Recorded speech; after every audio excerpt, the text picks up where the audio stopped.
எங்கள் வீட்டில் பார்த்தீங்கன்னா கொசு ஊதுபத்தி பற்ற வச்சிருக்கிறா. அங்கே கொசு ஊதுபத்தி பற்ற வச்சா கரெக்டாக 2 நிமிஷம் 1 நிமிஷம் கூட இல்லைங்க. ஒரு கொசு பார்த்தீங்கன்னா மயக்கம் போட்டு அப்படியே வந்து எங்கள் பெட்டில் விழுந்துடுச்சு பாருங்க. அது பாருங்க எப்படி தான் கிருகிருன்னு வந்து அப்படியே படுத்துடுச்சு. நான் உங்களுக்கு எப்படி எடுத்துக்கிறேன் பாருங்கள். அதை பாருங்கள், முடிக்க விட்ற பாருங்கள், பறக்க முடியறதில்ல. அதனால் தண்ணி போட்ட ஆள் மாதிரி திண்டாடி திண்டாடி நடந்துகிட்டே இருக்குது பாருங்க. பறக்க ட்ரை பண்ணுது ஆனால் முடியறதில்ல.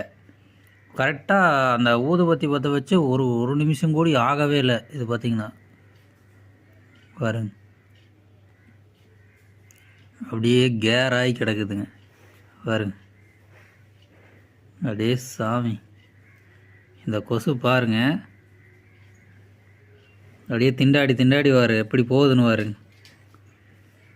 எங்கள் பெட்லேயே கரெக்டாக வந்து விழுந்தது. அப்படியே கிருகிருன்னு வந்து விழுந்துடுச்சுங்க. எப்படி உட்காண்ட்ருக்குன்னு பார்த்தீங்களா? போட முடியறதில்ல. அதனால் நான் பாருங்கள்,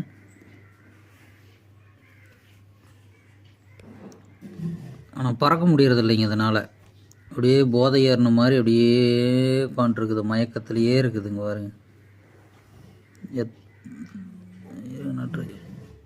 பாருங்க அப்படியே பறக்கிற, நம்ம வெளில கொண்டு போனோங்கன்னா பறக்கிறக்கு ட்ரை பண்ணுது, ஆனால் அப்படியே சுருண்டு விழுந்துருதுங்க பாருங்க. அப்படியே பாருங்க, இது ஒரு கொசு பற்றி எப்படி வேலை செய்யுது பார்த்தீங்களா? இன்னும் கொஞ்சம் நேரத்தில் இறந்துருன்னு நினைக்கிறேங்க. ஆனால் இருங்க பார்க்கலாம். ஆனால் இன்னும் போகுது,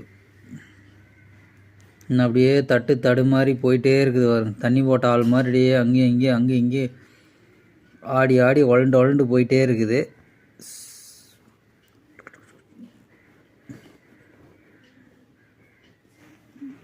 பறக்கிறக்கு ட்ரை பண்ணுது, நம்ம வெளில வச்சோம்னா. நான் முடியறதில்ல. இதே நல்லாக்கிற நிலமையில இருந்துன்னா இந்த கொசு விடுங்களா?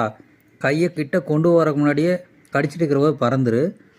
எவ்வளோ பெரிய ஊசி வச்சுருக்குது பாருங்கள். இதில் தான் நம்மளை குத்துறது.